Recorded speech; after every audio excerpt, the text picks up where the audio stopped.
Okay. For my soulmate.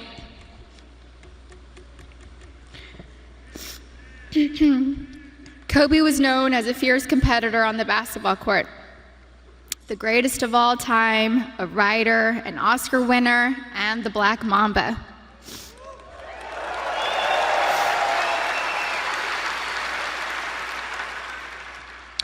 But to me, he was Kobe, my boo-boo, my baby, my papi chulo.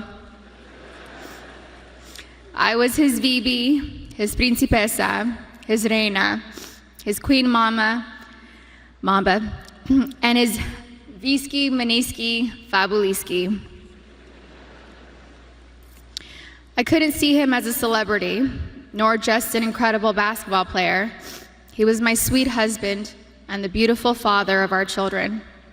He was mine. He was my everything. Kobe and I have been together since I was 17 and a half years old. I was his first girlfriend, his first love, his wife, his best friend, his confidant, and his protector. He was the most amazing husband. Kobe loved me more than I could ever express or put into words. He was the early bird, and I was the night owl. I was fire, and he was ice, and vice versa at times. We balanced each other out.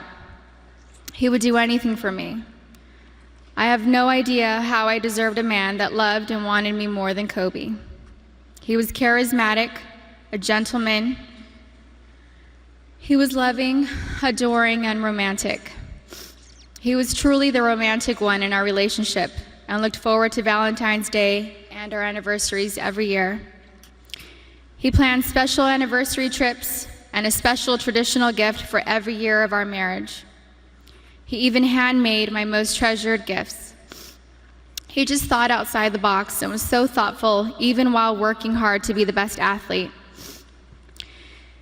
He gifted me the actual notebook and the blue dress Rachel McAdams wore in the Notebook movie.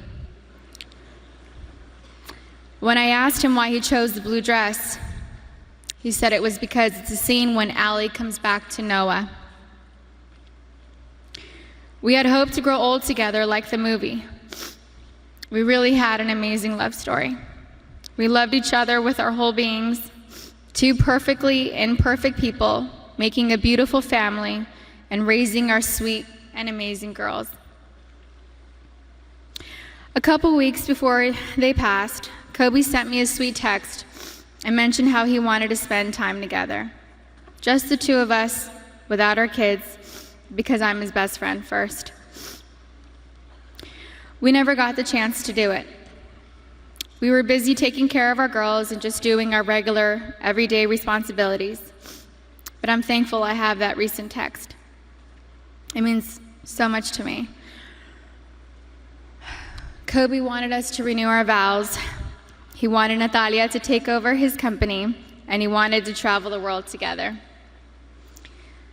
We had always talked about how we'd be the fun grandparents to our daughter's children. He would have been the coolest grandpa. Kobe was the MVP of girl dads, or MVD. He never left the toilet seat up. He always told the girls how beautiful and smart they are. He taught them how to be brave and how to keep pushing forward when things get tough.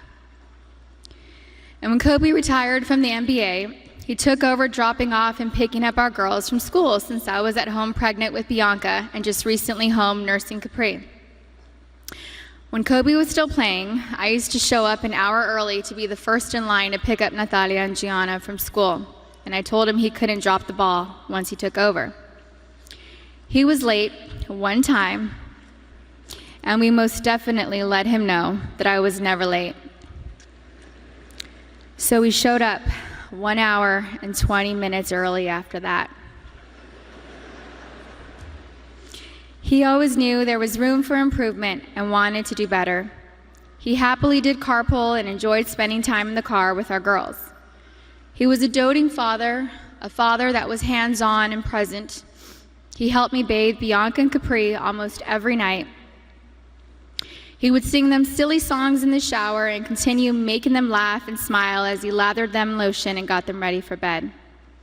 He had magic arms and could put Capri to sleep in only a few minutes.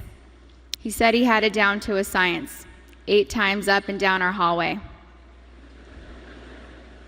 He loved taking Bianca to Fashion Island and watch her play in the koi pond area, and loved taking her to the park. Their most recent visit to the koi pond was the evening before he and Gigi passed. He shared a love of movies and the breakdown of films with Natalia. He enjoyed renting out theaters and taking Natalia to watch the newest Star Wars movie or Harry Potter films. And they would have movie marathons, and he enjoyed every second of it. He loved your typical tearjerkers too. He liked watching Stepmom, Steel Magnolias, and Little Women. He had a tender heart. Kobe somehow knew where I was at all times, specifically when I was late to his games. He would worry about me if I wasn't in my seat at the start of each game, and would ask security where I was at the first timeout of the first quarter. And my smart ass would tell him that he wasn't going to drop 81 points within the first 10 minutes of the game.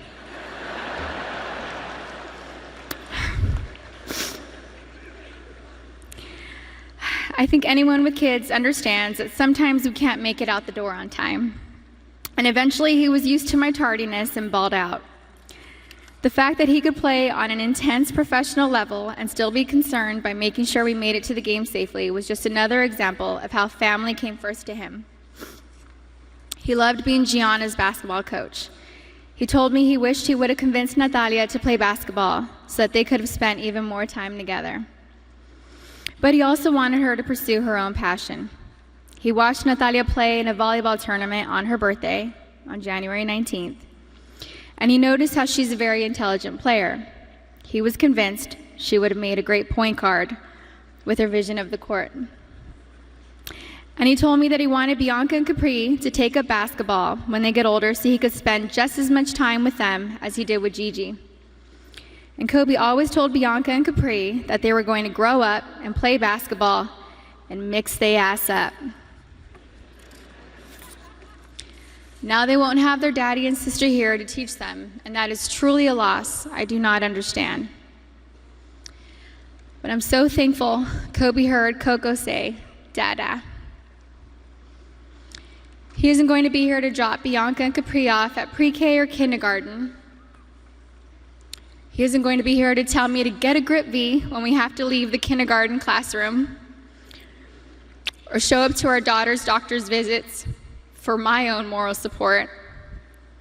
He isn't going to be able to walk our girls down the aisle or spin me around on the dance floor while singing PYT to me. But I want my daughters to know and remember the amazing person, husband, and father he was.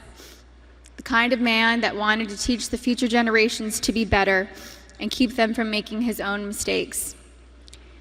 He always liked working and doing projects to improve kids' lives.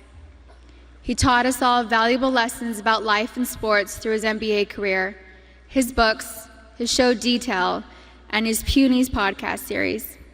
And we're so thankful he left those lessons and stories behind for us. He was thoughtful and wrote the best love letters and cards, and Gigi had his wonderful ability to express her feelings into paper and make you feel her love through her words. She was thoughtful like him. They were so easy to love. Everyone naturally gravitated towards them. They were funny, happy, silly, and they loved life. They were so full of joy and adventure.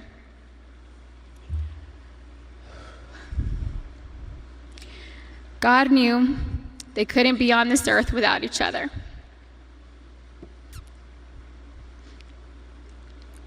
He had to bring them home to heaven together. Babe, you take care of our Gigi. And I got Nani, Bibi, and Coco. We're still the best team. We love and miss you, Boo Boo and Gigi. May you both rest in peace and have fun in heaven until we meet again one day. We love you both and miss you forever and always. Mommy.